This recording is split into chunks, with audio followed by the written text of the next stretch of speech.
माधव कुंज बिहारी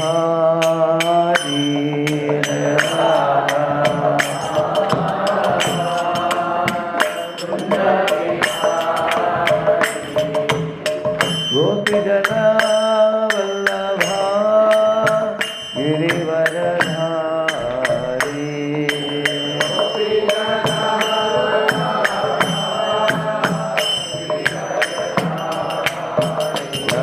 यशोदानंदन गजनंदन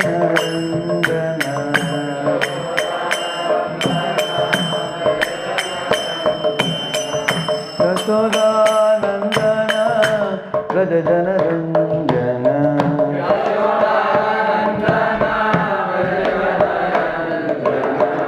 यमुना तीरा वनचारी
पावन हरिनाम संकीर्तन की, श्रील प्रभुपाद की।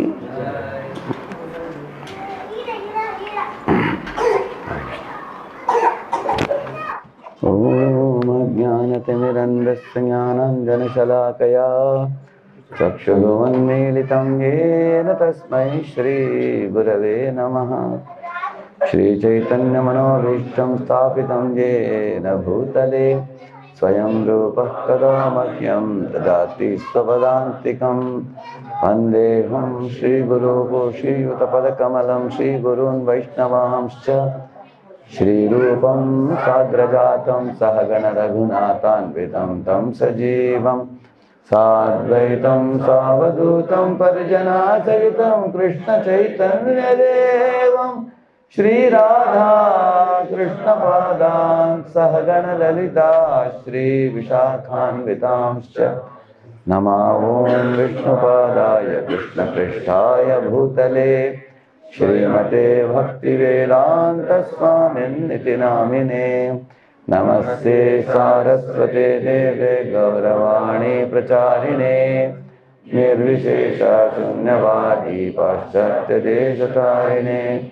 Panchakalpatarubhyascha Kripa Sindhubhya Eva Cha पतितानां पावनेभ्यो वैष्णवेभ्यो नमो नमः जय श्री कृष्ण चैतन्य प्रभु नित्यानंद श्री अद्वैत गदाधर श्रीवासादि गौर भक्त वृंद हरे कृष्णा कृष्णा कृष्णा हरे हरे हरे राम राम हरे हरे ओम नमो भगवते वासुदेवाय ओम नमो भगवते वासुदेवाय ओम नमो भगवते वासुदेवाय ओम नमो भगवते वासुदेवाय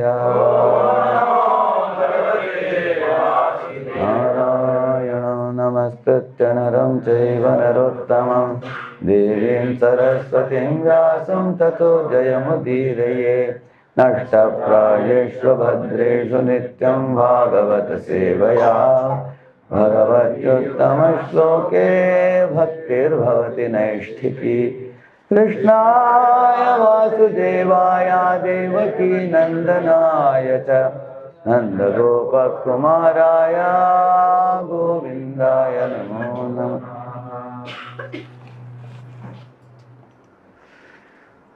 So all of you can see it? Mataji, that's what you can see it? Yeah. Those are sitting close to wall, they can see it also.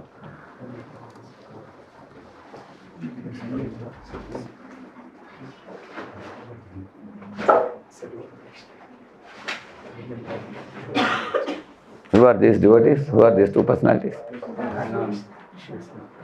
So you want Sanskrit or English? Which one I should put? Sanskrit, all right? Okay. Vayam brisham tatra mahanilambubbhe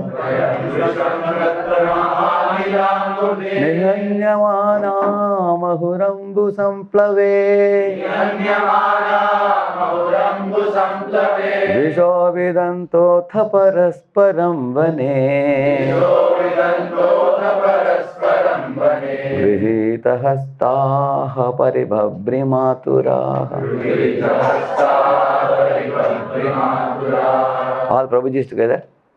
Vayam brujam tatra mahanilambubhe Nihanyamana maghurambu samplave Visho vidantotha parasparam vane Grihita hasta paribhabrimāturaha. All Matajis together.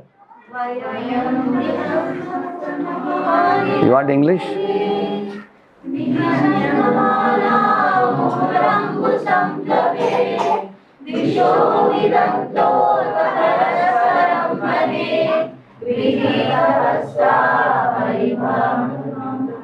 Yeah. So Vayam means we, that is Krishna is telling to Sudama. Sudama, myself and yourself. Brisham means Bhayankaram. Tatra Mahanilambubbhe. There was a Bhayankara flood which came in the forest. And Nihanyamana Mahurampu Samplave. Actually, we both were caught up in that in two different places. And we could not stop the water. It was going beyond the knee and the hip. so much water, river, due to the heavy hailstorm. Visho Avidanto, we lost the direction. Huh? We lost the direction. And Parasparam, at that time I was calling your name, you were calling my name. Slama, Khana, like that, we were calling each other. And then once we found each other in the darkness of the jungle, it was actually a night where lightning was in the sky and clouds were dark and it was heavily showering and there was a river flood in the forest. They both had gone on the order of Parimabri Mathura. Mathura means the instruction given by their Kurumata to bring firewood. So they had gone to the forest and they lost the direction. They became frightened. They were small Gurukul boys. And Grihita Hasta, once they met each other and they were catching each other's hands like this, as you see here.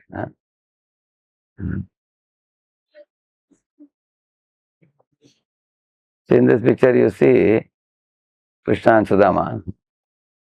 So they are catching one hand with each other and then other hand they are carrying. Grihita Hasta means catching each other's hand. Paribabri Matra means carrying the firewood as ordered by the mother, Guru Mata, like that. So this has a very deep significance. Our ISKCON's motto is more devotees, devotees. So this catching of the hand is happy devotees. And bringing the firewood is more devotees. So this picture depicts a very great lesson for us. We, when we are living in a Vaishnava community, we should learn the art of loving relationships with the devotees. At the same time, one should not forget the missionary activities like book distribution, Harinam Sankirtan, prasadam distribution, preaching, making new devotees. Sometimes it is seen that you are too busily engaged in missionary activities. Now, how many books distributed? How many new devotees made? How many new preaching programs started? Somebody starting prasadam distribution. Everybody is busy and nobody has any time to be with each other. Or they have no time to attend any lecture or anything. They say that we are not panditas sitting and hearing lecture. We are into service. So they go to this extreme of the pendulum, and the other extreme of the pendulum is, they they give more emphasis on family values and we should take care of mother, father, take care of wife and children, take care of the job, take care of your good health. Take Ayurvedic medicine and do some yoga and pranayama. Keep your body fit, sleep early, rise early. Shanti se jiyo, kushi se jiyo, prem se jiyo. So then they just take care of whom? Themselves only. Me and my family, that's all. They live. So then in that case, sometimes when you do that, family is happy, neighbors are happy, you have nice friendships with devotees, you just come together, but the community never grows. It becomes stagnated. So there's a stagnation community because unless we preach and bring in new people, the community cannot be added more. We can't add more, isn't it? It is a fact that if you are a happy devotee attracts others, definitely. But attracting alone is not enough. You have to cultivate also. Like if you get seeds, that's not enough. You have to sow the seed, water it, fence it, give sunlight, then only it will grow. Every one of us, we grew in our spiritual life not because somebody just touched and left us. Somebody has groomed us. Somebody gave lectures, they gradually elevated us from ABC to forming words, and then PUT, put, BUT, but. Oh, why? Is BUT not but? No. So that is how PUT is put and BUT is but. So the same manner in Krishna consciousness, many questions come. Why this? Why that? Why not this? So they took us from making words to prose order, and then now we are singing now, and we are dancing also now. Up to the point of writing poetry. So we have grown in our life because somebody has watered us and grown us like growing a plant. In the same manner, these two activities are very important. Missionary activities to expand the movement on one hand, and taking our time to cultivate loving relationships with devotees on the other hand. So they are giving importance to both. Please read it, one of you. Translation. Constantly. by the powerful wind and rain. We lost our way amidst the flooding waters. We simply held each other's hands in great distress, wandered aimlessly for us. Because they didn't know how to get out of the forest. Because there was water everywhere all around. So here in the picture you are seeing Krishna catching the hand of Uddhava and speaking. Uddhava is a pure devotee of Krishna and a cousin of Krishna. He also has a bluish complexion. And uh, Uddhava is a student of Brihaspati also.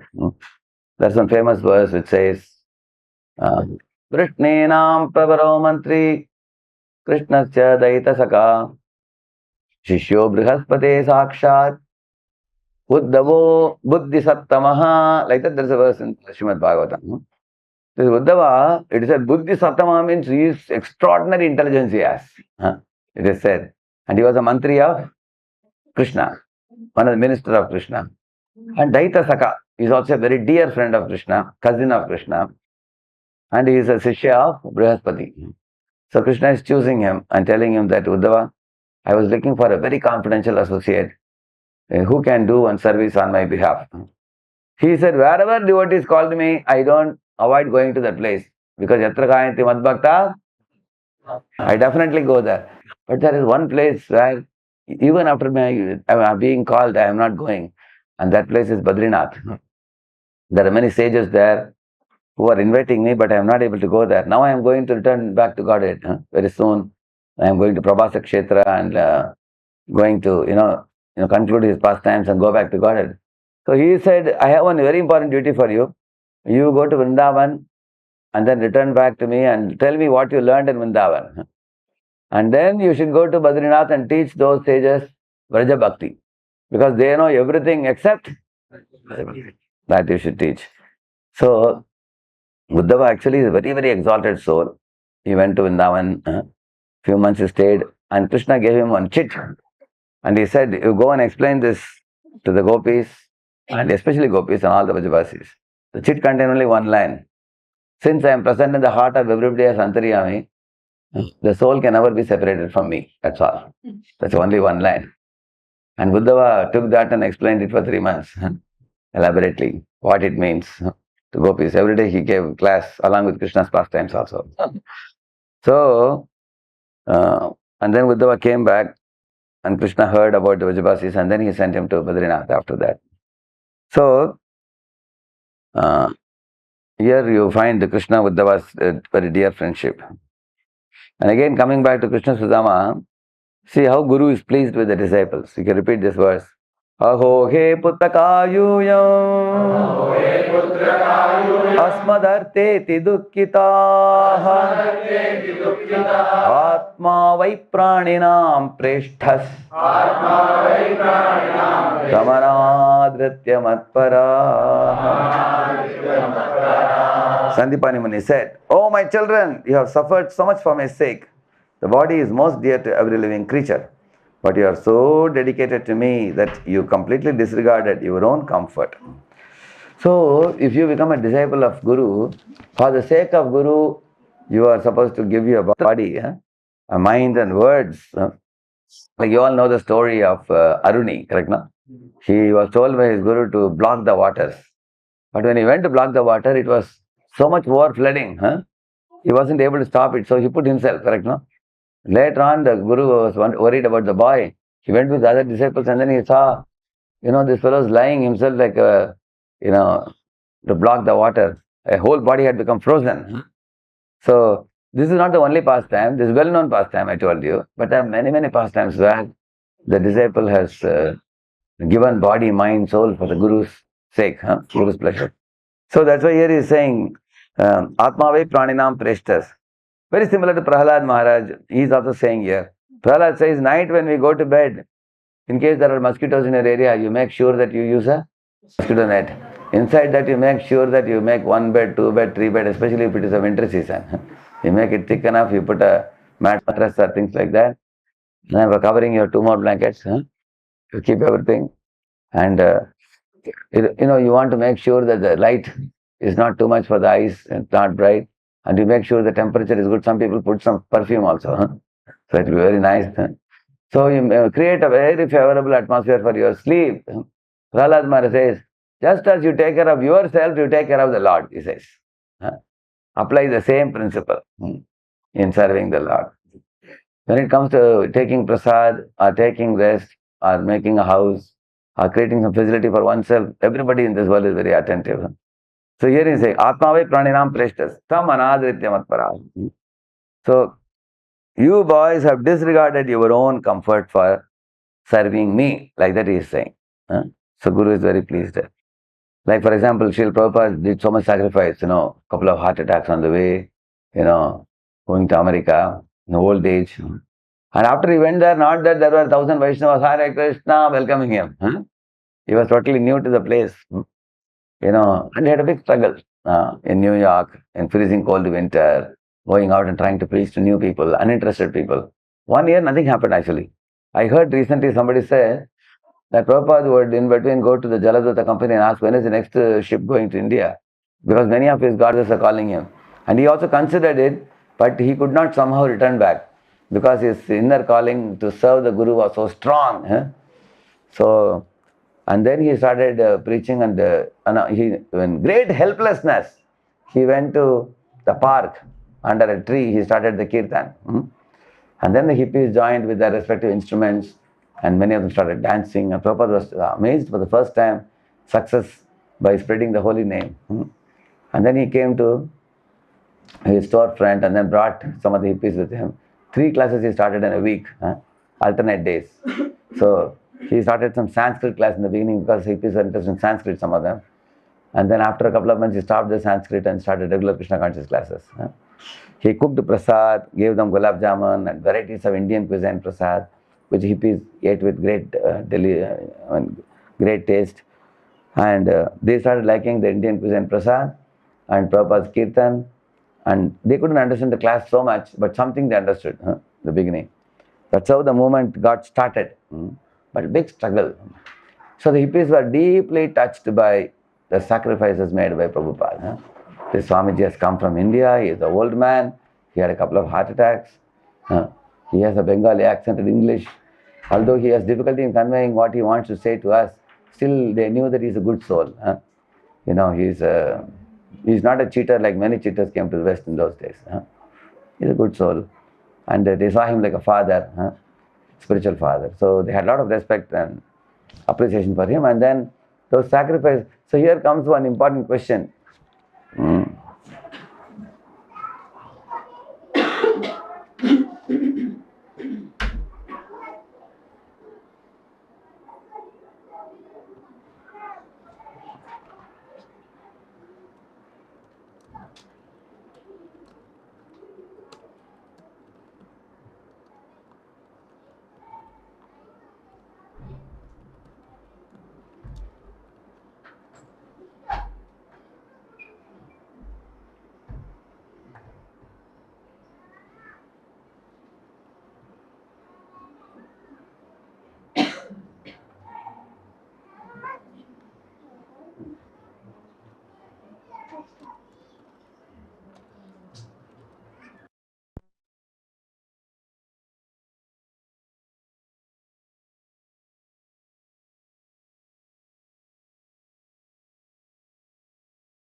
So when the hippies saw this, that Prabhupada is sacrificing, so the sacrifices touch our heart. Like our parents have done some sacrifice for us.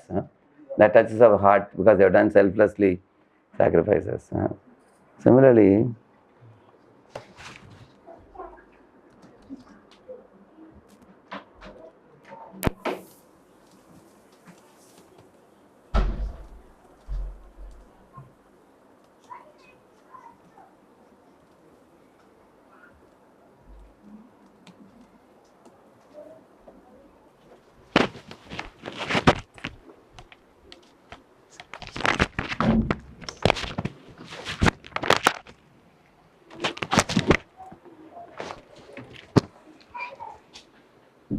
See, Prabhupada's depend, by dependence of Prabhupada and hippies to get storefront, isn't it?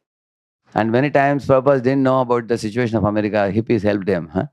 We will get a storefront for you, Swamiji. We will also arrange accommodation for you. And then we will fix programs for you, huh? In different places in the hippies area where they were staying, huh? And Lower East Side, huh? Arranging programs for him. Later on, in Avalon Ballroom, huh? The hippies like Allen Ginsberg came with Prabhupada. So Prabhupada depended on them because they were localites and they knew the American situation. And so because Swamiji depended on them, their affection for Swamiji increased. And they depended on Swamiji to learn more about spiritual knowledge. Huh? They were coming 3 times in a week. So when there is no dependence, there is no development of love. For example, say when you were a small baby, like look at those small babies in the lap of the parents, huh? They totally depend on the. All of you think for a moment when you are born, you are just opening eyes, kwa, kwa, kwa, with the hands, legs moving. Huh? Totally dependent on parents. You can't do anything. Huh? You need to drink breast milk, and after that, what do you do? Go to sleep. That's all. We don't do any work, isn't it? Totally dependent. So, children's dependence on parents, and later on, when you grow up, then parents become dependent on you. My father was telling when he was in his last days. So he was telling our life is like you know 4 quadrants. He was telling in life. Huh? So in the first quadrant, he said, "You are a baby. You depend on your parents to grow, and then they take you to school. They put you in college. They give you money. They arrange everything for you until you get a job and get stable. Correct now? Then there is second part of life where the parents see that the boy has grown beyond their shoulder, and the boy is accepting challenges in life, and he has become like a friend now. Huh? Father feels the son is like a more of a friend because he's grown. Like father says, I have my wife. Son says, I also have my wife now. You know, don't think only you have family. I also have family. Correct, no? So, and then in the third phase of life, the father gradually hands over the control to the son. If it is a business or if it is property handling and doing many of the household things, because the son has grown up, he has a family. huh? And so the father was earlier having control. Beta kitna paisa chahiye? He was giving. Now the father has handed over to the son everything, isn't it? Now the son leads the home. Hmm? Third phase, where the father's material activities reduce, is spiritually becoming more this thing. Then he was telling in the last phase of life, the father and mother, they become like children of the son. They are almost bedridden, or they have to be taken to hospital, or sometimes they are bedridden, they have to be served. So he said earlier, they took care of the son like a baby. Now the son is taking care of them like a baby, he said. And then he was telling, because the parents depend on the son gets a chance to express affection to the parents. Because the dependence, exudes affection. Like Lord Rama depended on the Vanaras for building Setubala. Isn't it? Imagine Lord Rama said, "You Vanaras, you think you can help me? Don't you know I am in the heart of all jivas as Antaryami? I can just block one of the arteries of Ravana, and cause him an heart attack, massive heart attack, and I can finish him." And immediately, if I just think in my mind, I say, immediately Sita will be here with me. Next moment, I am managing and controlling millions of universes. What is it so great for me to get Sita? You guys don't be so proud. Just relax, if he says. All the wanderers will think, our hands are itching for some service. No service. On the other hand, when Lord Rama asked the wanderers, can you please help me build a Setuban? They said, why not? We are here only for Seva, my dear Lord, give us. So everybody took the big, big boulders and built the, Setuban. And after that, the Lord asked, can you please help me with the battle? They said, we are here for that only. We are very happy. So they picked up the trees and boulders and threw and fought the battle to the best of their ability. And then they won also in the battle. So the idea is, like Lord Rama depended on the Vanaras, Prabhupada said, I depended on the hippies, and you are like my Vanaras. Huh? He depended on them. And that increased their affection for Prabhupada also. And similarly, they also knew that we want to help Swamiji, but we are not able to fulfill his expectations. So one day Prabhupada saw after the Guru Puja, hippies were missing. Where are they? So he took his stick and went out to the temple and looked at the next donut shop. And they were all eating ice cream. Some of them were smoking also. They thought we can take a cigarette break after Guru Puja. They thought like, they were sitting and eat. And then they saw Prabhupada peeping into the shop when he was going under the table. They were doing like that, you know. And Prabhupada laughed. He understood. Actually, they love me, but they are not able to follow the rules that I have put. You know that like our in Bible it is said, the flesh is weak, but the spirit is strong. It is said. The conditionings are too much sometimes. So they're struggling with their conditionings. Poor fellows. At least they're making an effort. So gradually they could control their senses and become serious devotees. Correct now. So in this way, they knew that with respect to spirituality, we can't catch up with this Swamiji. He's very advanced. But at the same time, they tried to follow in his footsteps according to his teachings. So therefore, Prabhupada's relation with them became very close. Like for example, Prabhupada would go to the kitchen and cook. One time there was a marriage of one of his disciples. So everybody was cooking. That side there were 4-5 Mataji's cooking. This side Prabhupada was cooking. And Prabhupada, I think it's going off.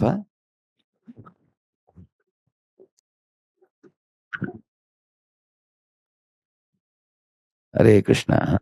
Prabhupada made like 12, 14 items he made alone.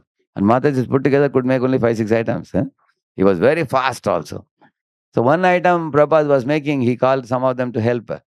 He said, you have to make round rasamalai, like that. So they're supposed to make round one, small one. Some of the Matas made some big, some small. Prabhupada would knock it off. He said, all of them should look the same size. And then Prabhupada should just say, how I have made. You have to make it like that.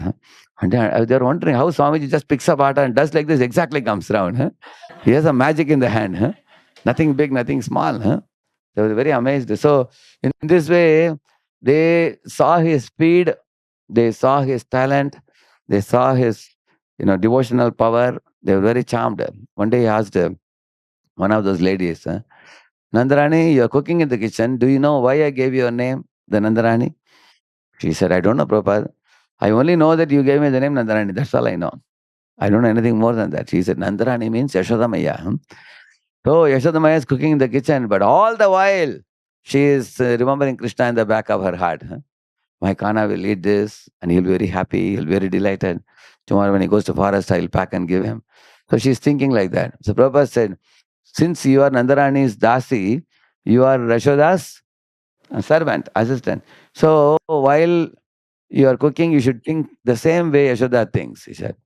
And then Nandarani Mataji says, after Prabhupada told me that, I felt as though I am a Vrajabasi.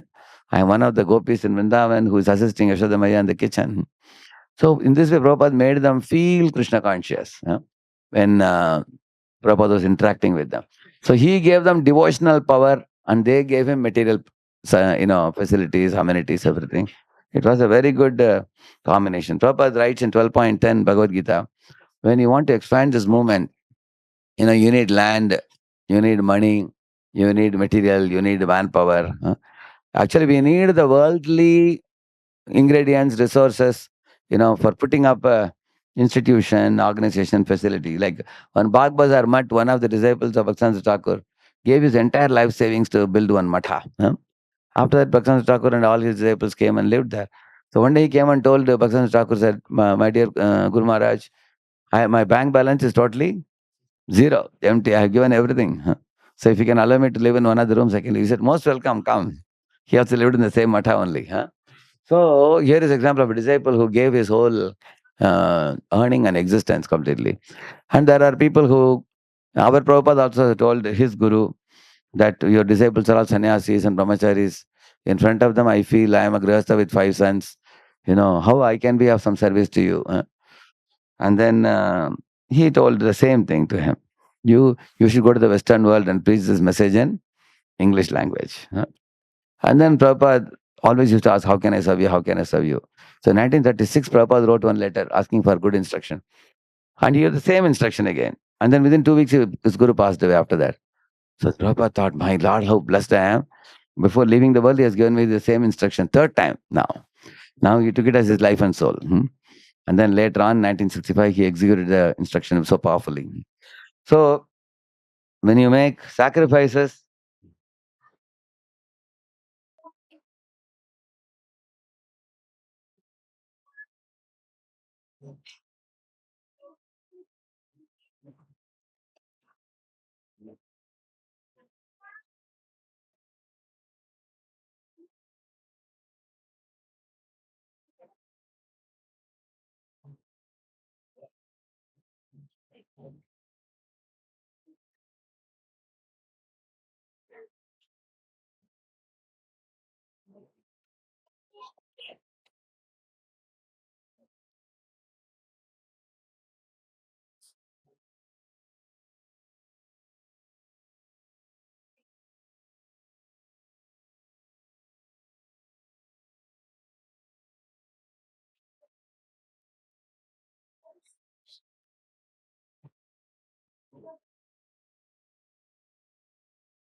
see the next point.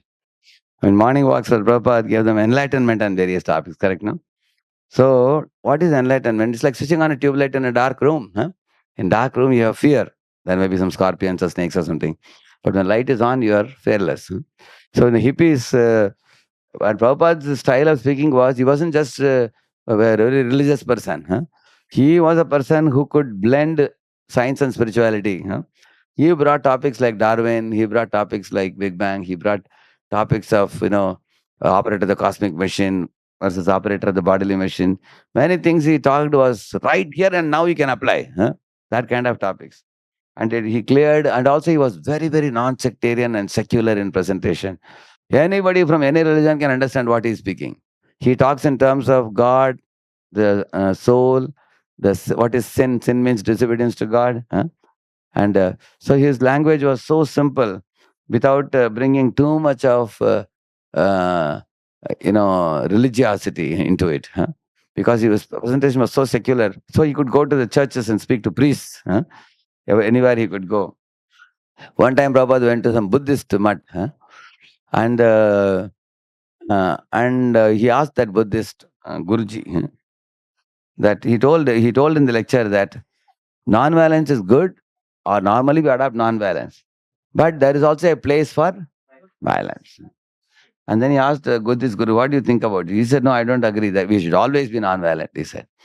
Then he asked the Guruji that, okay, you are walking in the street and some of your female disciples are also going with you, and somebody catches the hand of female disciple and pulls them. What will you do? Guruji was put to a very difficult question, huh? Thinking what to do. And there were both male and female disciples sitting in the lecture. Huh? So Guruji said, I won't take any action, he said. And all female disciples are raising their eyebrows. What is this?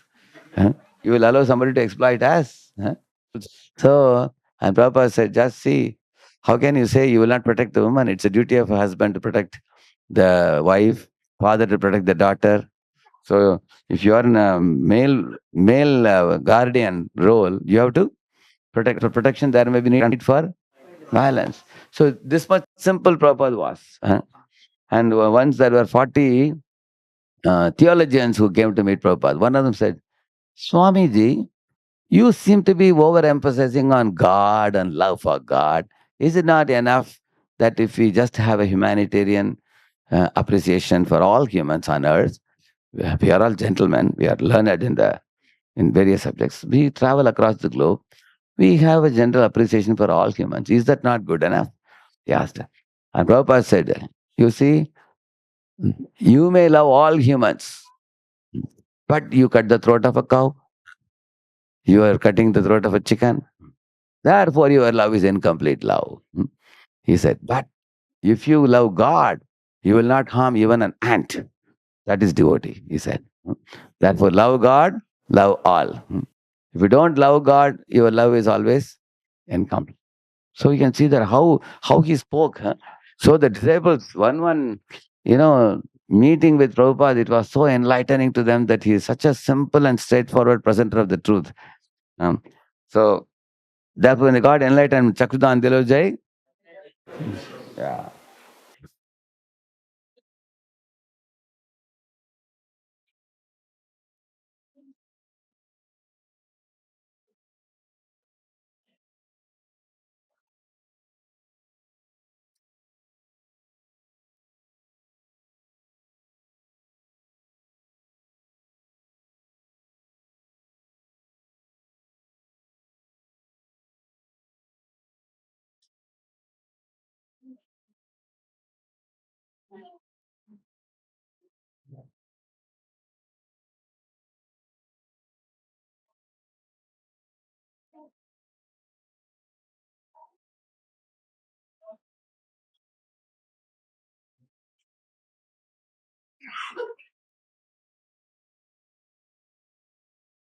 So you will see Prabhupada's transparency, correct? Hmm? In presentation. So because of his, without any adulteration, because Prabhupada exposed the swindlers. There's one chapter on saints and swindlers. So the hippies understood that there are many, many, and Prabhupada exposed one by one, who is a Mayavadi, who is a materialist, who is a Sahajya. He exposed all of them. And then he said, even you don't have to trust me unless you see, you should test the Guru also. Like, for example, you all must have done the acid test and base test in your laboratory, correct? No? It has some lakshanas, correct? No? Like we have done this endpoint experiment. You keep mixing, mixing, then it turns pink, correct? No? And you should get consecutive readings, twice or thrice. Then only you finalize. So Prabhupada said there is a, for the salts, there is a test. For the biological plants, if you say this is a particular plant, the leaf should be of certain orientation, and plant should be of certain orientation. Then you say this is a such and such plant, correct? No, hibiscus or whatever. So in the same manner, just as you see lakshanas for plants and trees, you see lakshanas for acids and salts and bases. Similarly, there should be lakshana for guru also. No? Somebody may be a quack, somebody may be a genuine guru. So you test, and then you should have some idea what a guru is. You can't go to a potato market and ask for diamond. They'll give you a potato and say, this is diamond, give 20 lakhs. You'll be cheated. Huh? So they will take the money for diamond, but they'll give you a potato and say, go home, this is a diamond. Huh? So you should know what is diamond, what is potato. The difference you should know. So when you are searching for a guru, you should know what you should look for. Huh? So in this way, Prabhupada was, so one transparency in presentation of Krishna conscious philosophy. Oh, sorry.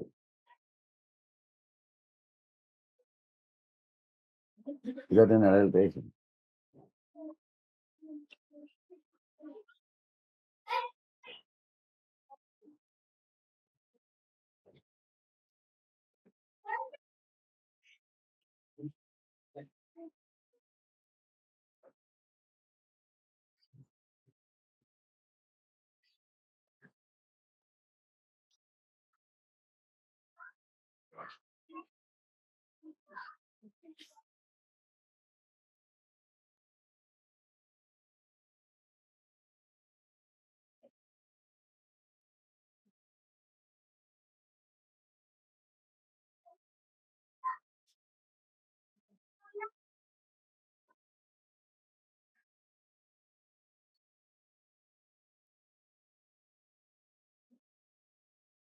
Correct, no?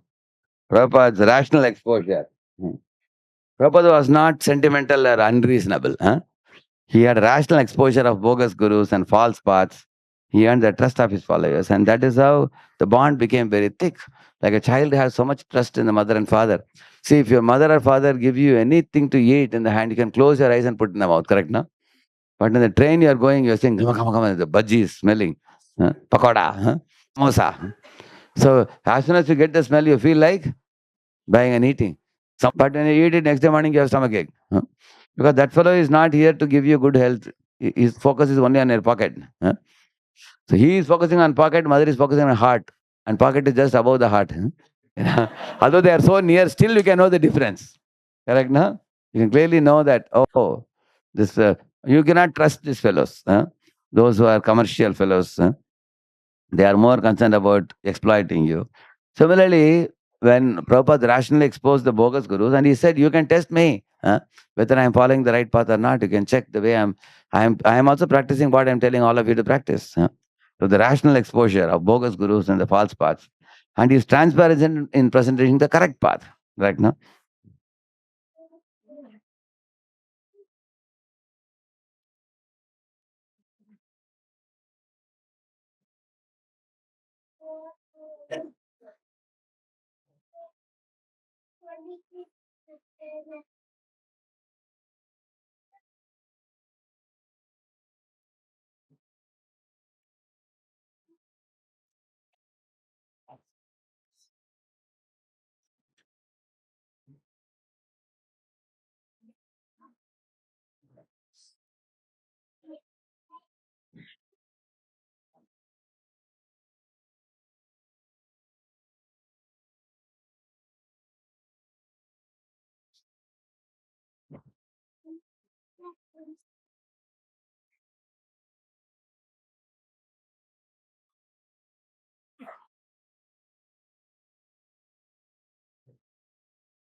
see, Prabhupada soothing fatherly shelter and his availability to guide them in not only philosophy but also practical life situations, including conducting marriage and similar things in their life. Like, for example, they got a small baby now, how to raise a child in Krishna consciousness. Made them feel close, they let him like a father and father son or father daughter. Like.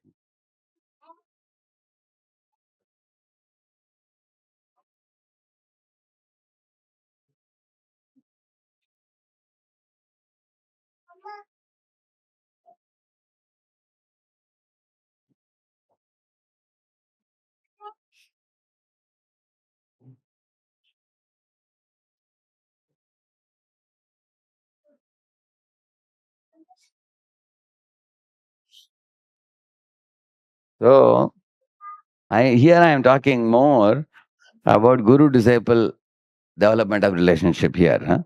Proper sacrifice, dependence, enlightenment, transparency, rational exposure, and fatherly shelter. So these are some of the things I told you about. How, you know, there is one more we can write.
See, the challenge that Prabhupada gave them thrill and opportunity, correct now? To express their Krishna consciousness. Like, for example, he sent 3 couples to London. And then initially, Malati Mataji asked Prabhupada, Swamiji, how are you having so much confidence that we can do something in London? We don't know anything. Prabhupada said, no, I'll train you in 1 week, he said. And in 1 week, what training he gave? He taught them how to play Kartal, how to do Kirtan, and how to speak basic philosophy. And then with that, they went with full trust in him. At that time, Malati Mataji had a small baby also. Malati Mataji spoke in one of the gatherings that they lived in 3 shacks. Shacks means like milk booth you've seen in India, where they have a like box kind of thing. like the 3 boxes they were living, 3 families, which was on the side of the road. Actually, in America, London, and all, many things which people don't use, they just keep it in the street for anyone to pick it up. Uh, like our boys too in Boston. When I went to their flat, they had 3 tables and chairs. I said, How much you purchased for?" They said, "No, we got it free." Where? They keep it outside, people. They don't use something, they keep it outside. Anybody can pick up. Because it's a first world country, they have a lot of money. So the shacks were there and nobody was occupying it. So they went and occupied it. They were living like that because they know their place to live. But in 4 months, they made 4 devotees. And then there was an article in the newspaper that Hare Krishna startles London. They did Rath Yatra also. And Prabhupada went to visit. So in this way, Prabhupada gave them challenges and they succeeded in the challenges and they developed further faith in Prabhupada's guidance. Now, why did I write down all these things? The reason I will tell you. All of you, many of you boys here, I have seen you in the boys' days. When you are in the boys' center, you were taking some responsibility. Some of you, or Chakravarti Krishna Prabhu, he was, at that time, you were Chandrasekhar, right now? Yeah. He not only was leading the whole center as a PM, project manager, he helped Sadhguru Prabhu build that place also, correct? No?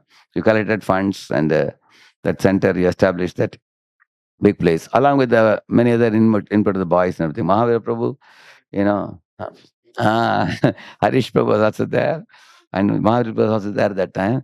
Sadhguru Prabhu even now fondly recollects those days and tells how much you all helped and everything. Gokul Prabhu, he stood first in India, All India rank #1, and he had a felicitation program in Pune where he addressed on some 150, 200 big people about Krishna consciousness for the first time. They were shocked. They said, "We only knew your academic side. Now we are getting to know your spiritual side." They're very amazed. So in this same manner, we can talk about each of them. Sharad Prabhu, he took some PDC Yellow Brigade training also he took for some time. And after that, he has been helping in preaching wherever he was, always. So every one of you here, in your college days, either you were a mentor or you were a OC or you were a PM or you are IM. And in any case, voice lifestyle doesn't allow you to be on your own. You definitely get a lot of services there, isn't it? Because just like I told you here, the brahmachari comes there, my Guru Maharaj said, voice means it's like a home. Everything that is there in a grihastha home is there except sex life, he said. Everything else is, you have to bring the cylinder, you have to cook, brahmacharis arrange all these things. We have seen that when we put up a center, many brahmacharis drive the car also. Many times they come from far away. You have to clean, wash, you have to go and get the grocery, oil, sugar, ghee, everything. Vegetable wala, you have to bargain with him and get vegetables also. Everything that you do in a home, you have to do there also. Only woman is not there. All the men are there staying together. So the brahmacharis become like mother and father for the people. And they sacrifice a lot. And there is a mutual dependence. Brahmachari needs the boys to go to college and call the boys, correct, no? And the boys depend on brahmachari for enlightenment, knowledge, guidance in spiritual life. And they are also struggling with their mind and senses. They want guidance. Similarly, uh, so naturally there is a development of gratitude. We used to have one festival at the end called Shapat Tapas. You remember? Isn't it? No. So the tapas is the tapasya done by the seniors, the juniors glorify, and some juniors even cry tears when they're leaving, correct? No? Actually, I told them that this program at least should be done for 2 hours. They said we did for 6 hours. It went till midnight. What outsiders call it as a farewell party. So after they talk about the tapas, the seniors will take shapat, correct? No? What is the shapat? Even after I marry and beget 4 children, still I will be very Krishna conscious. And I will do 10 times what I am doing now in voice, correct? No? Many of them say, for Prabhupada's movement, I will do this, I will do that. That's why I gave the name Shapat. Although it is Shapat, each letter has it's an acronym, SAPAT. Similarly, Tapas also TAPAS. So I made the acronym long before. In IIT Kharagpur itself, I had made this. Because when the farewell groups were going out, we started this. We earlier had only the tapas was going on for 2-3 years. After that, Shapat was introduced also, because they have taken Shapat also. Otherwise, they will only receive the gratitude of everybody, but they will not take any vow for doing something. So then when you come out, then you come to the world of war, rat race. You have to get a job, you have to get promotion, bhaga, bhaga, dauda, dauda, how to climb the ladder of success and everything. And then comes the marriage, and then comes children. So now, uh, in the one of the lectures, Prabhupada says, putting up a family is more challenging than running an empire, he says. Prabhupada writes in one of the purports, he writes. Definitely, it's a great challenge, but when the challenge becomes more, when we lean towards the materialistic side, when you lean towards the spiritual side, the family will not be so difficult. The family life will become very simple. I can tell you some examples. Today morning, I was giving some examples. For example, you want to cover your body to wear a simple dress. It's not very costly. But you want to wear a branded dress. It's almost 4 or 5 times costly. Yeah. You want to commute from here to the temple, you want a simple Maruti car.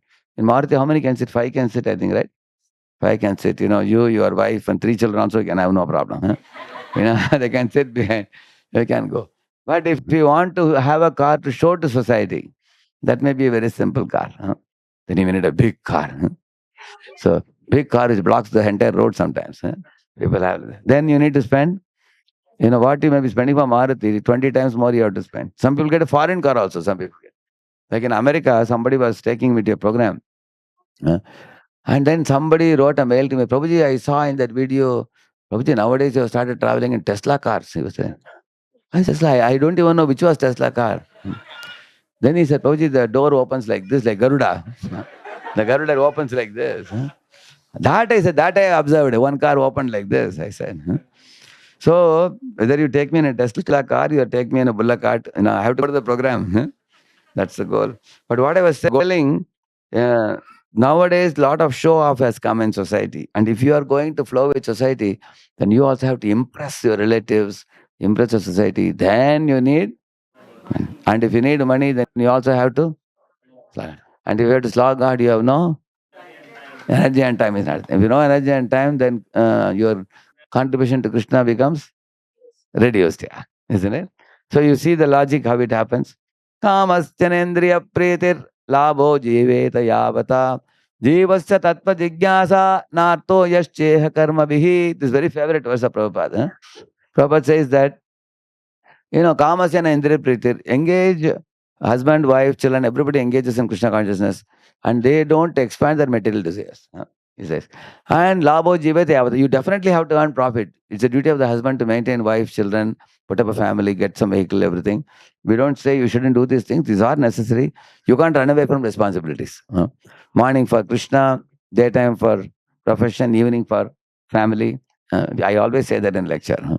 At the same time, Jivasya Tattva, your Tattva Jingasa should not get reduced as you become serious about your family and profession. So there is family, profession, devotion. Out of that, the most compromised thing often is devotion. Because family, they will not leave you, and profession, they will not leave you. They both will catch you. And devotees are not able to catch you because they're not available many times. It's difficult to catch people. So, of course, devotees also call you, catch you, try to engage you in many times like that. But the idea is, Jiva Tattva Jigyasa, that should be remembered. Prabhupada was telling in one lecture, to convert a thatched hut into a skyscraper building is called economic development, he says. In village, one man took 25 years to make a colorful, big house. By the time he became 70, he passed away after a week. So Prabhupada said, what is the use? You built a house, but you can't take it with you and you can't stay there also. In this world, whatever great things you do, it will not remain with you. So do something that will go with you forever. That's the whole point. In America, one fellow argued with Prabhupada. Swamiji, you may say whatever you want in your lecture, but I have purchased this new car. It's a very big car. I am attached to the car. You may say, don't be attached, but I am attached. Say whatever you want. And Prabhupada said, okay, you can become a cockroach in the same car. So because you don't want to leave the car, remain in the car, but you will be in another form next life. So you'll be just moving inside the car here and there, troubling people. Somebody may catch you and throw you. Isn't it? So attachment, mental attachment in this world will bind us. And spiritual attachment to Krishna will liberate us.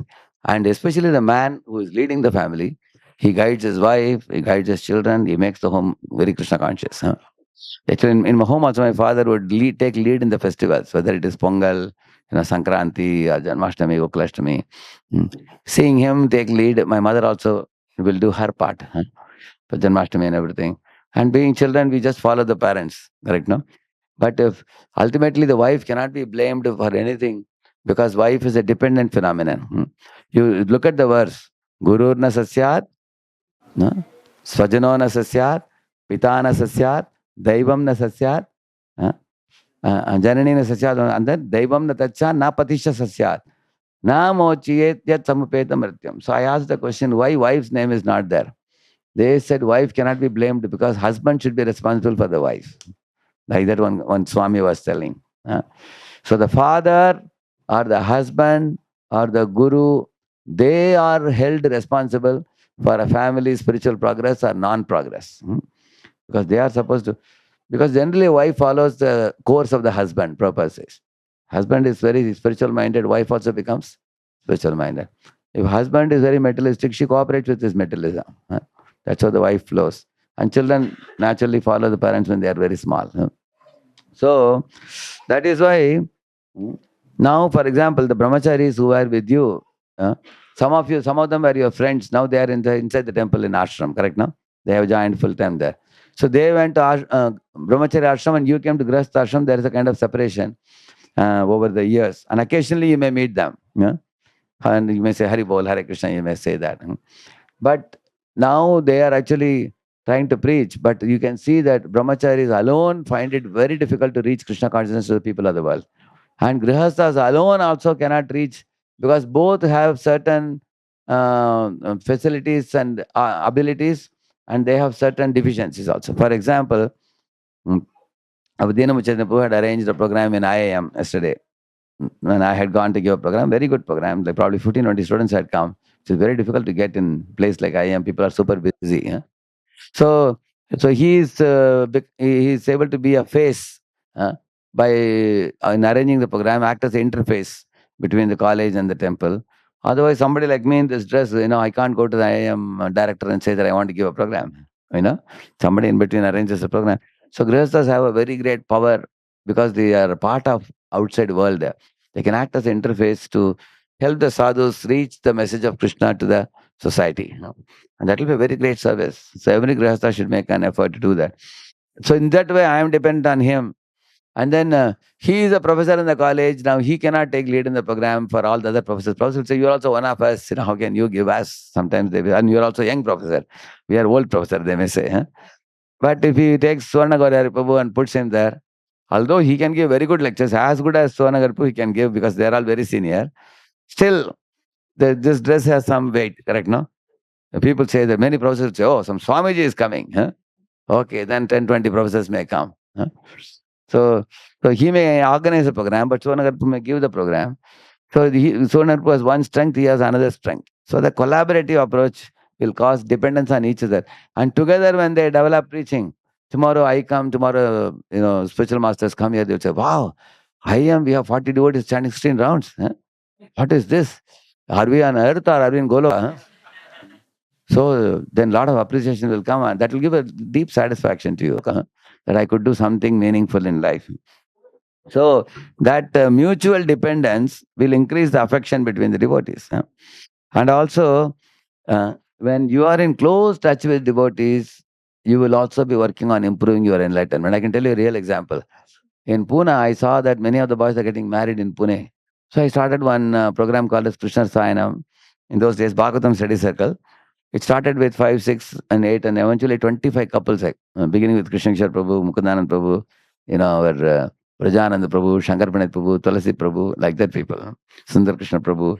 So, like the 25 couples, they were a total of around 40, 50 people would be there.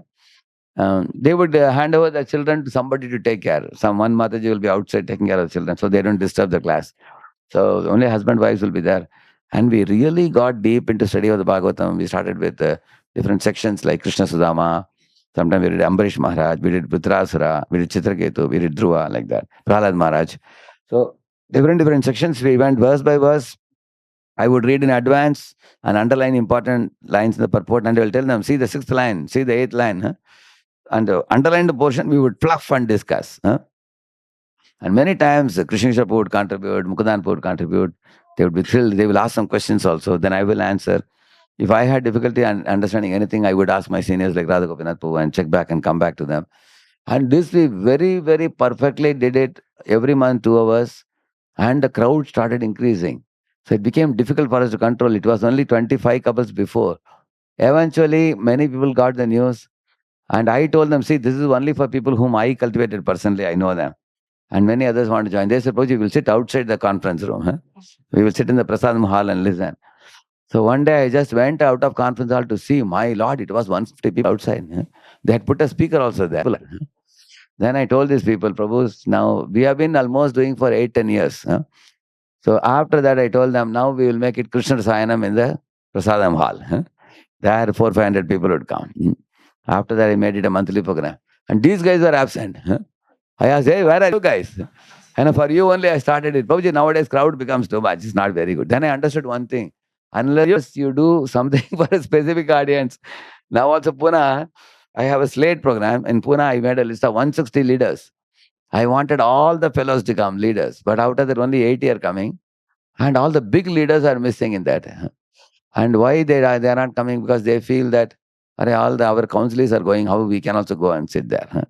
It's little, it causes some uneasiness for them, because they can't ask questions very freely. Then I did one thing in Atmaram Karampu's house. I started monthly one program. That's only for the senior fellows. Again, the same old group. And now everybody comes running for that program. In fact, they all like each other also very much. Their wives also connect very strongly. And husbands also connect with one another. They're all thick friends. They sit in circle and so much laughter, so much joy after the prasad. And 1 month, if I cancel it, they will cry. They will say, Prabhuji, last month, why you cancelled? I used to tell them, you guys come together amongst yourself. They said, that is another program we are already doing. You don't have to test. We are anyway coming together one more time in a month. But your program is our relation with you. And that program is our relationship with each other. Yeah. So the two programs every month they are doing like that, going to the homes of others. And they say that otherwise we are all like apex in a pyramid. Every time we see people below us, people below you will always catch your 2 feet and pull you down. Because they are below you, they can pull you. But somebody above you will catch your shika and pull you up. So you need the senior association and also equal association, peer and superior. Because peers are very frank. They will not hide you. They will openly tell you that you need to improve this. How many of you experience? Correct, no? Yeah. That's what it is that peers may pierce you. No? Correct. And that piercing is good for you. They will help you improve also. And superiors will instruct you. These two are very important for you. And recently in my travels, one place, I was speaking about Prabhupada saying that how when you take the diamond from the hills and put it in a box and put the plug on, they polish each other. Correct? I was telling that example. And then later on, after 4 hours, you remove it, you find very polished diamond. So in the same manner, when devotees come together, some sparks come and all events. So one couple met me privately and they told me after the program was over, Prabhu, we are very sorry to say, although we are about 10, 20 couples, we come here to the temple to serve and all, we never have felt any sparks because we have not evolved to that stage till now, where the sparks can come. Which means we are too formal with each other. Haribol Prabhu, Hare Krishna, everything is all right. How is climate? Haribol, and then go back. That's all we have. We have not come close. So there are 3 stages. A stage where you are super formal. With your senior also, you go and offer a big obeisance, put a big garland, and by the time you open the eyes, you are gone. Yeah, only Guruji got a garland, that's all he got. And you ask, hey, where is that fellow who put a garland? He's busy, he has to go to office now. So with Guruji, that is the relationship. And with your fellow equals super formal. Hare Krishna, Hare Krishna, that's all. So that is the lower stage. And then there is a stage where you ask sincere questions to Guru, which you are undergoing, you are struggling. Because while practicing Krishna consciousness, we face many struggles, and getting answers to that and then growing out of those struggles is what gives you advancement. Similarly, when you meet the equals, when you get closer and closer, there will be some quarrels. Actually, if the relationship is one of love, there has to be quarrel. If there is no quarrel, there is some problem. You will see that. Even Radha Krishna have problems. They quarrel many times. But that quarrel eventually leads to more thick, loving relationship.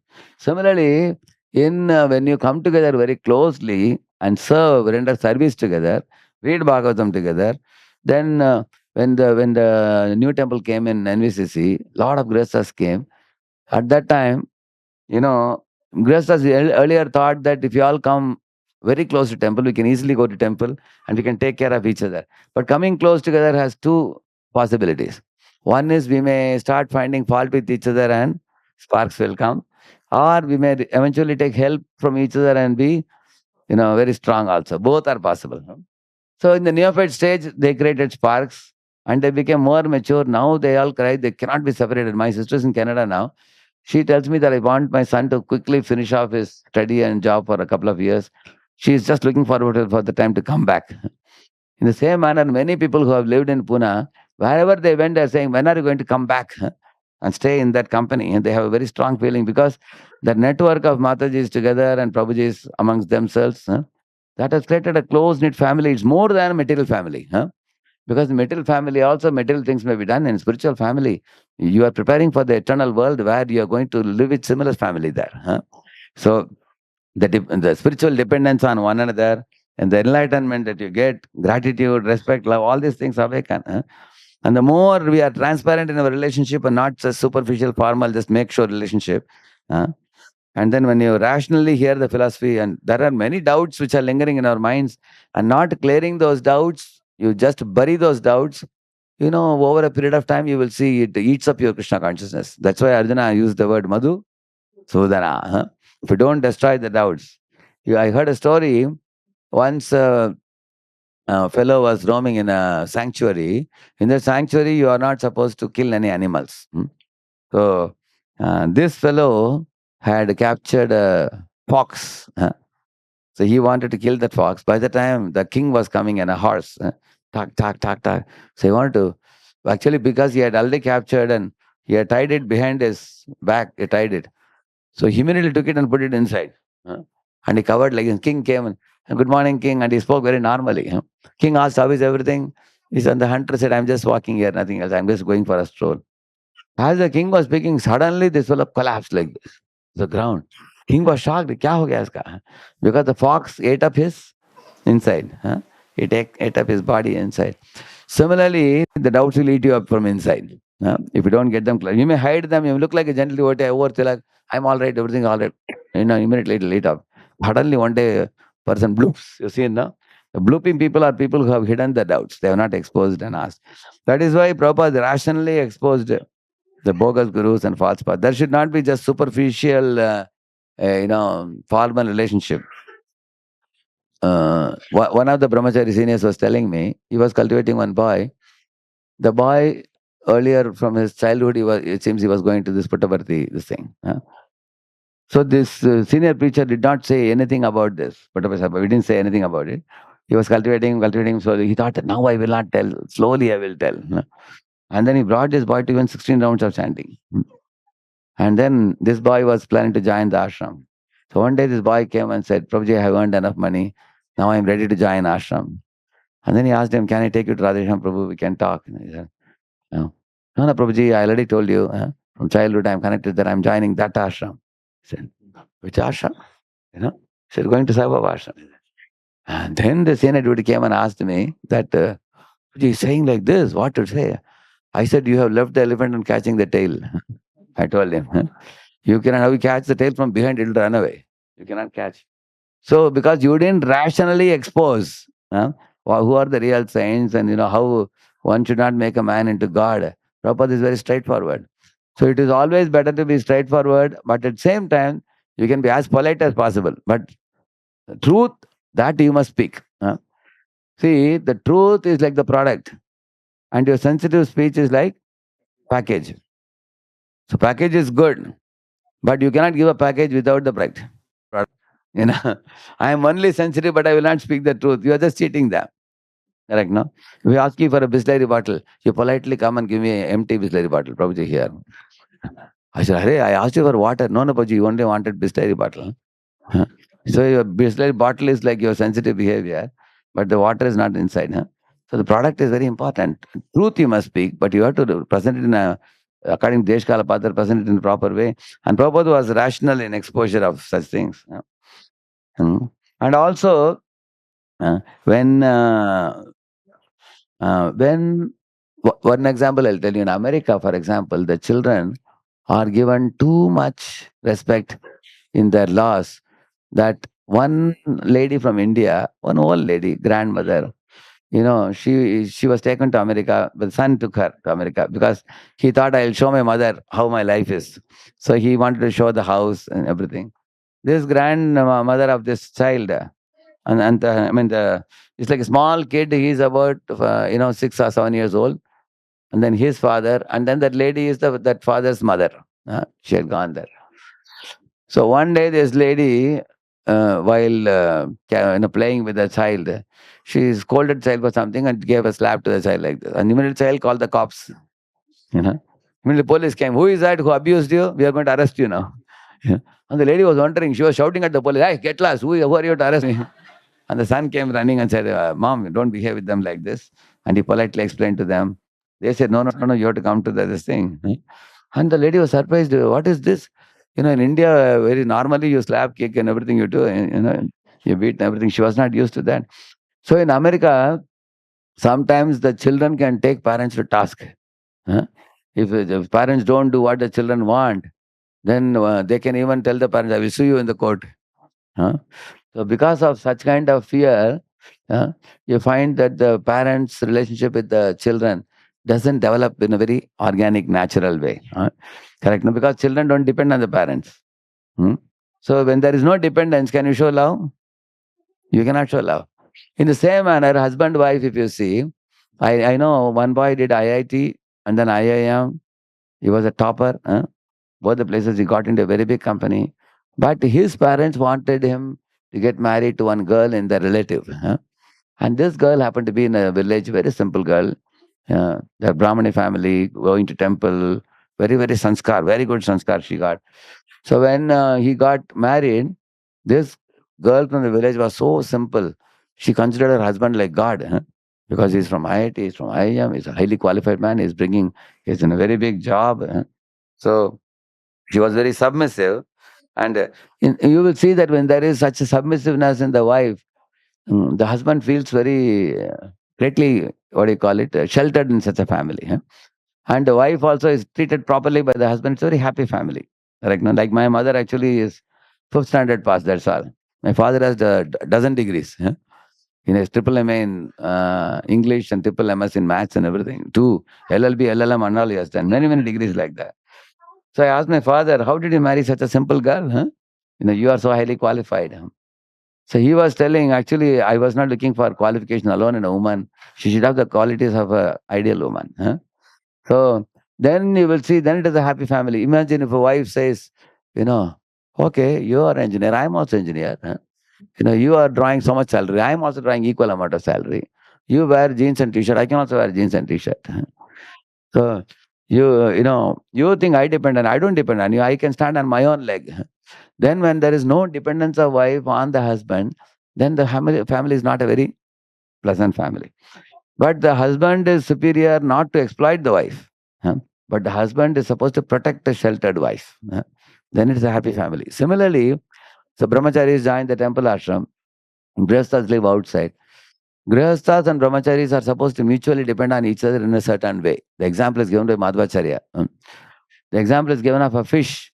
The grihasthas are compared to uh, a pond, and brahmacharis are compared to fish. Because if there are impurities in the pond, like stool and other things, the fish will swallow them and destroy them. And the pond will be maintained clean. Similarly, grihasthas who are going to offices and industries and other things, they bring a lot of stool from bad association. And when there are classes, when sadhus come and they discuss Srimad Bhagavatam and everything, all those contaminations are taken away. Of course, it's not that sadhus take it and keep it with them. Actually, the sun evaporates the urine, but sun doesn't get contaminated. Similarly, the sadhus are putting Krishna in the center. Krishna takes away the contamination. So that way the pond will maintain. So those grihasthas who are strongly connected to sadhus, you will also see them very advanced and very strong also. Like many of the Prabhupada disciples, those who were Grihasthas also, how they became strong? Because they were strongly connected to Prabhupada. They became very strong Grihasthas also later on. And and just as the fish depends on the water, can the fish will live without water? Similarly, the brahmachari sannyasis, they don't earn money, they don't do job, but they are maintained by the charity given by the grihasthas. So grihasthas give charity by which they become detached, and by they become more purer. And brahmachari sannyasis give knowledge, and they give realizations and everything, which benefits the grihasthas to become more spiritually advanced. And the brahmacharis don't have to worry about maintenance and everything. So these people are giving charities. Prabhupada, many places says you have to give 50% of your earning. How many of you have read it in Prabhupada purports? Correct? No? Anybody didn't read it? You missed it, any of you? Huh? Isn't it?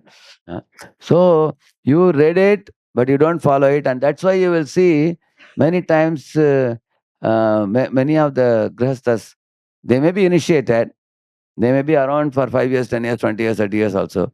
But the progress doesn't come because the contamination is not removed. Contamination is removed as you give the charity. Because when you give charity, you feel some pinch also. Like brahmacharis cannot connect with women. So they also feel some pinch in the early days until they become purified. There is a desire to connect with women and talk to women and get closer, but they cannot. They'll be told, hey, if you're getting closer, get married. So they have to get have the pinch of not connecting with the opposite sex and controlling the senses. In the same manner, for the grihasthas, the most dear thing is money. Money is honey. Because with money only you can make a house. With money only you can buy a car. With money only you can satisfy the demands of the wife and children. With money only you can get good clothes and everything. Without money you cannot do it. From that money, if you say remove 50% and give, some people even faint also. And they hear that, isn't it? But I generally tell people you should give 10-20% of your earning at least if you cannot give 50%. And Prabhupada's idea was if one gives 50%, they won't have any money much to enjoy sense gratification. Then they have to be like brahmacharis only. I mean, coming to temple and spending most of the time there. That was Prabhupada's idea. And you still can save money also. So in this way, the grihasthas give charity and maintain the saintly order. The saintly order doesn't bother about money, going with a suitcase and collecting money from people. That's a very horrible thing. You can focus on studying the Srimad Bhagavatam, Bhagavad Gita, and faithfully worship the deities and preach the Shastras to students and corporates and grihasthas and everybody, and lead a saintly life. The purity is the sannyasira alpachidra, sarvalokaga, it is said. Sannyasi or brahmachari, they have to be clean in their character, pure in their habits, sincere in their devotion. That is actually a good example. Many grihasthas will think that this person, he doesn't require anything material for his survival. He is just chanting, dancing, and so happy. They should get inspired to become more serious in spiritual life. And that way, and then only the grihasthas feel shelter in the saintly order. Imagine if the brahmacharis carry a suitcase and go and cultivate big shots and bring money, and they tell the grihasthas, we don't need your money. Hamare paas hai paisa. We are more richer than you also. If they say like that, then grihasthas also keep their money with themselves. Who advances in spiritual life? Nobody advances. Just see. On the other hand, brahmachari should be like fakir. They should not have a single penny in their pocket. One time in those days, me and Gausundar Prabhu, we booked a cab and went. Then I told him, yeah, give the money. He said, Prabhuji, I thought you will have money. I said, I thought you will have money. Both of us, our pockets were empty. So he told Prabhuji, in your classes, you taught us we should not have any money. Therefore, I didn't carry anything, he said. Then he told the driver, please tomorrow, we'll arrange to give you. And he put trust in us. Then the next day he came to the temple and took it. So sadhu should be so transparent, simple. Instead of possessing money in their pocket, they should possess Krishna in their pocket. Then only they can possess and give. So, and not only that, there should be challenges for you to get thrill in your life. In Pune, there is one Achyutakesha Prabhu from IIT, Kharagpur. He is one example. There are many examples like that. He goes with his entire counseling group to a shopping mall and he talked to the owner. Sir, can we put a table just outside your shopping mall? And we can, display these books and everything. Some shopping mall owner said, why outside? Why can't you put it inside? We have so much place available. You are all doing a very good work. Please come. And then he is seeing, Prabhuji and his wife and lot of Matajis, lot of children, boys, girls, everybody is there. Somebody is playing mridanga, and somebody is singing, children are giving out prasadam packets. Some children are giving out cards, and others are showing books and talking to people. And they also got second prize, I think. Second or third prize they got. Lot of almost every evening for 3 hours, 4 hours during the marathon month they were distributing. 50,000. So in this way, you will find that when grahasthas become counselors, and then one of you become a counselor tomorrow or a mentor, and then you guide 30, 40 people, they are going to be super inspired. And all of you boys, you got very good philosophy during your college days, correct? No, you got the foundation of the philosophy very well. So that is very, very deeply well grounded. So with that philosophy, along with the support of wife, you know, you continue the practice and accept some challenges. Challenges like book distribution, challenges like preaching, challenges like a festival organization, you know, worshipping the deity, taking departments like Food for Life, taking Harnam Sankirtan. Everybody should have some challenge, some lead service one should take and bring many, many more people. Then only there is thrill and opportunity. Other life would be boring. Sometimes what happens, I don't know how many of you are living like a nuclear family, because the joint family system got collapsed long ago, correct? No? It's no more. So many husband is living with wife and maybe one or two children, and their parents are not with them. How many of your parents are not with you? They're little away. How many? Yeah, it's a good number of you, correct? Yeah. In those days, father, mother will also be there together, correct? No. But nowadays, many times there are problems if parents are with the boy. The wife sometimes feels a little fearful and insecure sometimes, in some cases. And that's one of the reasons why, even in the same city, sometimes parents live here and the boy and his wife and children, they live little away. They don't live very near. And the son goes to both places, takes care of parents also, takes care of wife. Staying. Like I went to one house in Pune. One man said, Prabhuji, now we are a joint family. He said, we are four brothers, joint family. And he took me in his car and said, we are joined, but we live in separate houses, he said. He said, we have made two houses here, two houses here. And in our own house, we have cooking everything, but we meet each other regularly because we are next to each other. But he said, before this, 10 years ago, we had only one house in which everyone lived. Now that's little difficult now. People have different tastes to eat. They have behaviors also. So it's difficult. So you will see that if you are a nuclear family, husband is going to see the wife, wife is going to see the husband very frequently. So due to the vicinity, many times quarrels can come. Huh? Because sometimes you think, like we say, no, men are from Mars, women are from Venus. So they think differently. Men think more logically and women think more creatively. Because of that type of thinking, if you are going to have too much time with each other in the same home, under the same roof, many times counselors have so much difficulty to keep the husband wife together. I'm telling you, it's not an exaggeration. Many times it becomes very difficult. They try to tell them, you try to see some good qualities in your wife, you see some good qualities in your husband. In outside world is very dangerous. Try to stay. And many counselors come and tell me, Prabhuji, somehow Gadi is going on now. But on the other hand, if they go out to preach, go out to preach, distribute books, and do some service in the mission, go to the temple and do, then what happens? She will get her friends, and he will get his friends, and they both will have something very nice to come and tell each other. One real example I'll tell you. One boy got job in Pune. One of the NIT boys got job in Pune. He got a job in Hinjawadi. So he asked me, Prabhuji, should I purchase a house in Hinjawadi? In those days, Mansar Prabhu's program was not there in those days. So should I buy a house there or should I buy a house near NVCC? So I told him, don't buy house anywhere. Just take a rented house, stay there near the company for 6 months. Stay near NVCC for 6 months. And then you decide whichever one you want to do. So first he stayed 6 months near Hinjawadi company and was very happy. Company was at a stone's throw. He could easily walk down. And then 6 months later, he said, Prabhuji, now you told, as you told, now I'm going to try staying here. He took one rented house near NVCC. And within 3 months of staying there, he purchased a house in NVCC without even asking me. So later on, he met me and told me, Prabhuji, now I didn't have to wait for 6 months. He said, I asked why. Prabhu, when I was staying in Hinjawadi, I would quickly come home in the evening and quickly get caught in the problems. Because, my wife will have so many issues to discuss, and mother has so many issues, and father has so many issues at home. My head was spinning every day.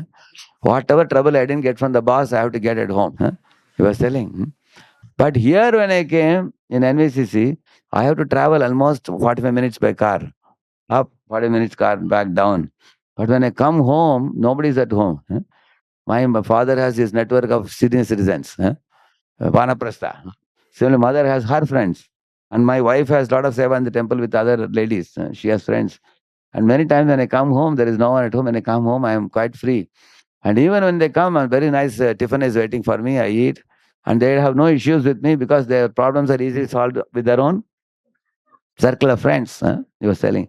And then he told me, Prabhu, I cannot explain to you enough how much shelter is this temple for my whole family. Mother, father, everybody has their network of friends now. They have seva, they have friends, they have programs, their own age bracket, they have programs. I'm so happy, he was telling.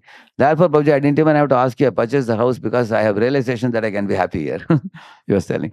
Similarly, you should have some service challenges and you should offer opportunity to your wife, children to get association of devotees of their age bracket. Correct, no? By doing so, they will be peaceful and you can be peaceful. So, this Preeti Lakshanam is formed by some of these things. There are many more things I have not added here. Look at our Gopinath Acharya and Sarvama Bhattacharya. How that Preeti Lakshanam happened? Hmm? Because Gopinath Acharya introduced him to Lord Chaitanya Mahaprabhu, correct, no? He was brother-in-law, both of them. Although they appeared to be quarreling, but eventually you saw that the relationship is very, very thick. You can see that. That means, when Sarvam Bhattacharya saw that because of my brother-in-law, he became introduced to Chaitanya Mahaprabhu, he became extremely grateful to him. Similarly, you bring people to Krishna consciousness, they are extremely grateful to you, and the relationship develops very thick.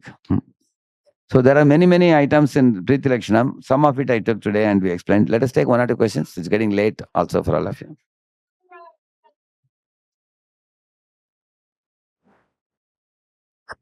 Anybody want to say anything, any of you?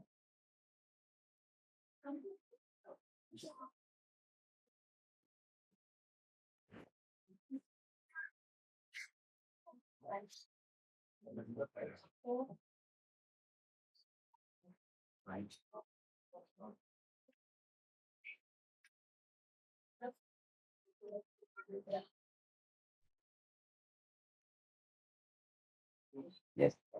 Give the mic to.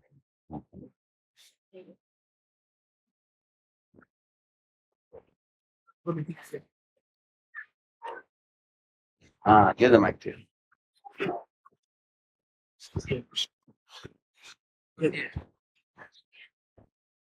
Hare Krishna, Prabhuji. Dandavatana. Prabhuji, I have analyzed in myself that taking a fixed service has been a challenge over the years.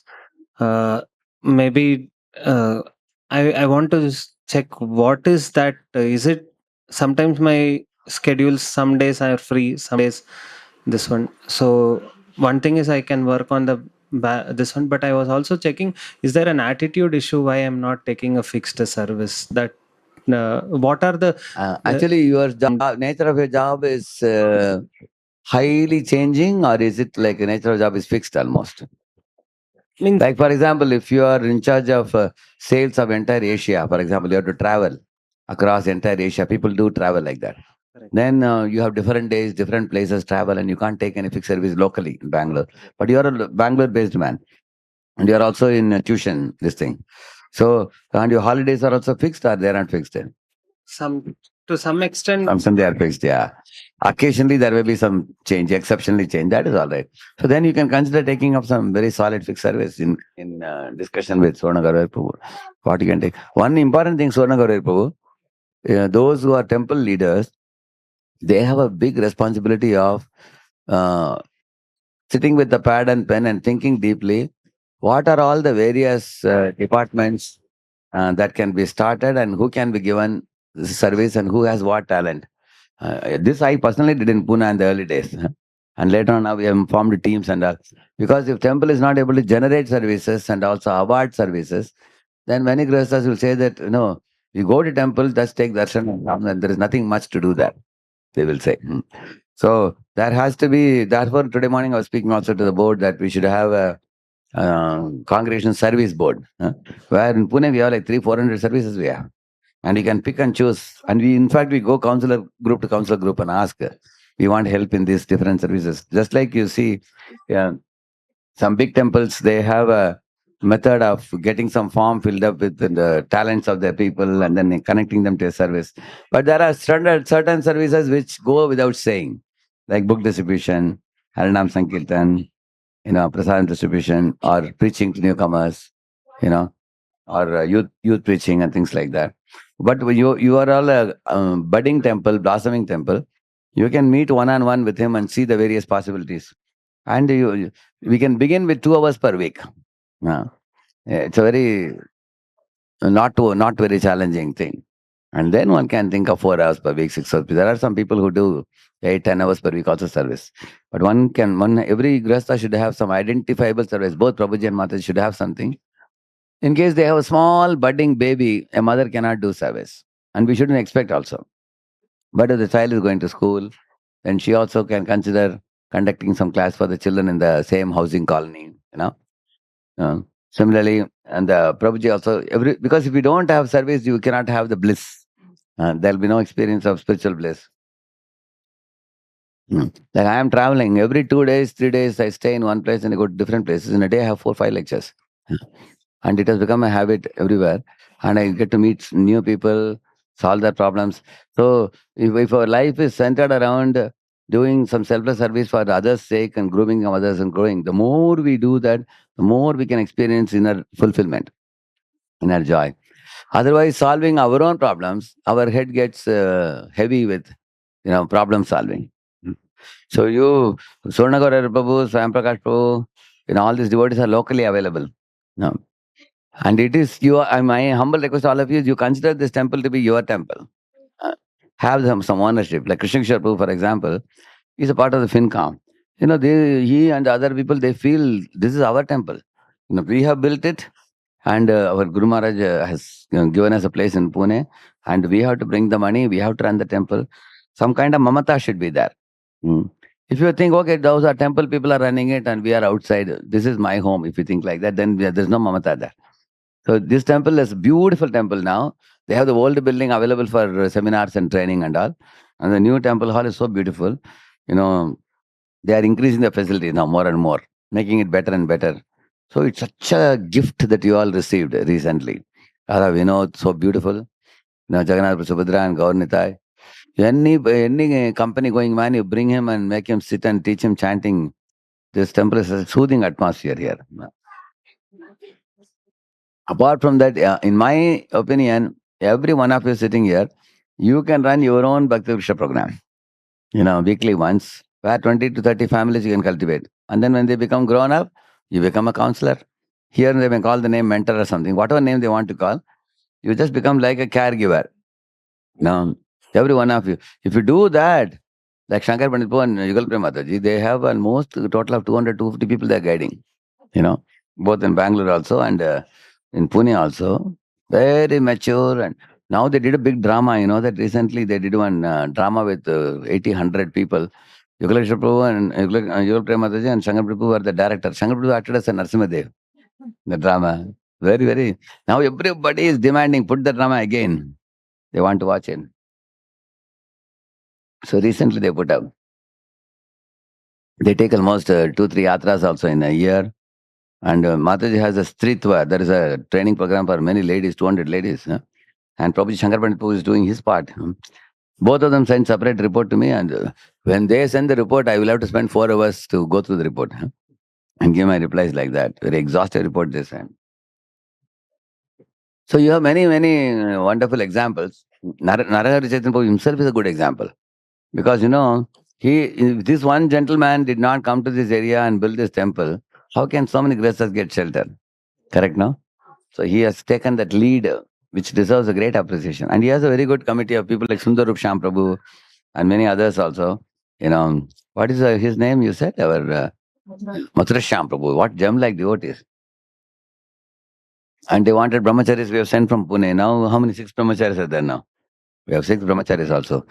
Actually, in our spiritual life, we can go on like this without making any major changes in our life. We can just go like this over the years, pass through the time, and things will not develop much. But basic things will go on. No ISKCON temple is shut down. Huh? Once you open it, it goes on. But if all of you do your part in a more serious manner, then not only you will bring more people to the movement, you will also blossom in your consciousness and in your spiritual evolution. You will grow. Huh? Ultimately, it is relationship between you and your guru. Who am I to come and say all these things? I am just an intermediate man. You have taken diksha from a guru, and you have a relation to a guru and to Prabhupada. And we people are simply here to facilitate that. And like Mahavir Prabhu, we know him from the days in Surat Kal. Very, very loyally has done so much services. Now he's Pondicherry, working in Ireland. Now, if he preaches and he brings some group of students and makes them into devotees, just like many of our tuition students people are doing. There is one Yogesh Prajapati in Raurkela. He started with 100, 200. Now he has 900 students now. And he's going to start a school also now. And from his institute, last time 12 people joined our Raurkela. And the 12 boys, the first year only they came into our center, NIT Raurkela Center. No, so it's called Remuna Voice. First year because they were already chanting 8 rounds in the tuition days only. So he's doing like that, very good preaching. So like that nowadays, many of our, there is one, Gopal Leela Prabhu in Nagpur. He's preaching. He's also preaching tuition students, making a lot of devotees now. So every one of you in your situation, you should see how I can contribute to Prabhupada's mission. And Prabhupada said, I am one old man, how much can I do? He asked. Now you all are young people, you can do so much good. And if you keep your life spiritually very vibrant, it is good for you, it's good for the world, it's good for ISKCON, good for everybody. As I told you, if we keep on reading more books, sharing more lectures, and just chanting and taking care of ourselves, then we may not be able to contribute much to others. Sometimes neither happens. Sometimes Janma Satakuri also doesn't happen. Karo Paropkar also doesn't happen. Then something mediocre is happening. Just fulfilling the worldly duties. So we all have to. I'm not saying that you're all not doing enough. In fact, he tells me also that each of you have something. You are doing your part. But in my understanding, you all are not ordinary people. Huh?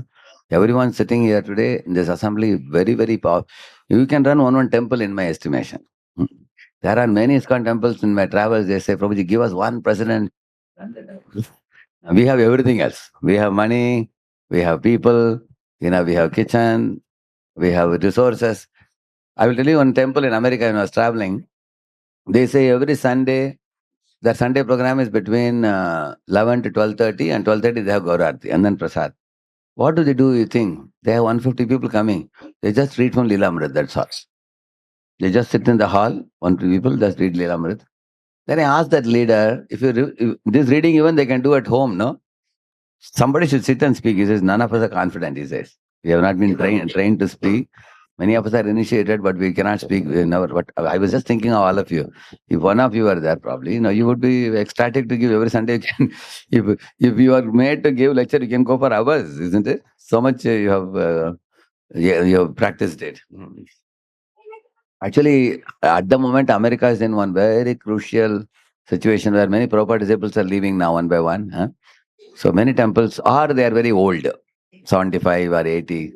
I am going to 10 places in America: Boston, Brooklyn, Baltimore, Dallas, Austin, Houston, and San Jose, and Seattle, and also Columbus and Pittsburgh also. So in all these places, one of my first goal is there are 3 types of audiences we get: A, B, C. A for Americans, B for born in America to Indians, and C is coming from India for job or studying. Correct, no? So currently we are focusing on C because C category is like all of you. Yeah. If any of you is going to America, you're coming from India for studies or job. So I'm focusing on them. Already we have made 25, 20, 30 boys in Boston and Brooklyn already. We have an active Bhaktivedanta Youth Services Center, Boston and Brooklyn, and also Dallas also, 3 places. Other places slowly budding now. Goal is make 25, 16 rounders Between 21 to 28, they are single. They are not married, correct? No? They stay in the temple or near the temple and do a lot of, they take off the physical heavy burden and burden some services from proper disciples. And then they can help. That's the main goal. Yeah. And also put up the morning program, evening put up the book table and welcome the visitors, give some laddu or something, talk to them. So many of the wise boys who are coming from India is a big boon for America. Some of the boys are coming nowadays. And by that, the temples are so grateful. Wherever I travel, people tell me, Prabhu, one of your wise boys is here. My Lord. He is so capable. We can even make him temple president, they say. He is so intelligent. He gives lectures. He does everything. Sing one man show, he does everything. But going from India to America was not very easy. Many colleges are very costly there. They have to spend 80 lakhs, 60 lakhs for the course. Some fathers are selling the house and sending son to America so that he will earn a lot of money and buy the house back later on. You know, Now you may not be able to go to America. You have a family here, but you can make some nice devotees and send them to America. I'll be grateful to you. Send some of the boys from here to America. Then that is as good as you coming. Correct or not? If you are making each of you send me two boys to America and say, Prabhuji, we cannot come. We have wife, children, family here. We have decided to settle in Bangalore only. But we can send the boys to America. I will be very grateful because currently in all those places, I am badly in need of support. And also because we don't have this nicely trained boys there, training the new boys, it takes time. Correct, no? My goal is to see that before Prabhupada disciples disappear, some of these boys should interview them and take some notes and videos and everything should be made. Next 4-5 years is very, very crucial.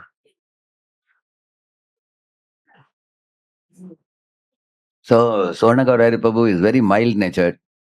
Swam Prakash Prabhu is like, both of them are like Kamadhenu cows. Huh? Once I was telling this. So, very soft natured. He may not speak the way that I spoke today. Correct, no? He has a different style. But that is in one sense advantage for you. So he is not going to chase after you. But depending on how much you are ready to come forward and be a part of this mission of Prabhupada here. Otherwise, what's the point in building a temple, correct, no? We have a beautiful temple now, but the temple will be just empty. People come on Sunday like a church. Other day, Monday to Saturday, if the temple is sleeping, then what's the use? If you want to make the temple vibrant, different devotees, you preach and bring people and you all can give even ideas. You can even think of doing one thing so that we can make one group here, 8 or 10 of them, who can think about how this temple can be made a very, very happening temple. Correct, no? They can give ideas also. In Pune, initially committees were outside the temple. Eventually they came into the temple also and did a lot of, like we have FinCom, we have CSB, Congregation Service Board, Congregation Preaching Board, Congregation Care Board, all are run by congregation. Revati Prabhu just goes to facilitate the meetings. They only plan, they only execute. Right, no? Yes. Now you can tell that. Yeah, you can tell. Take the mic.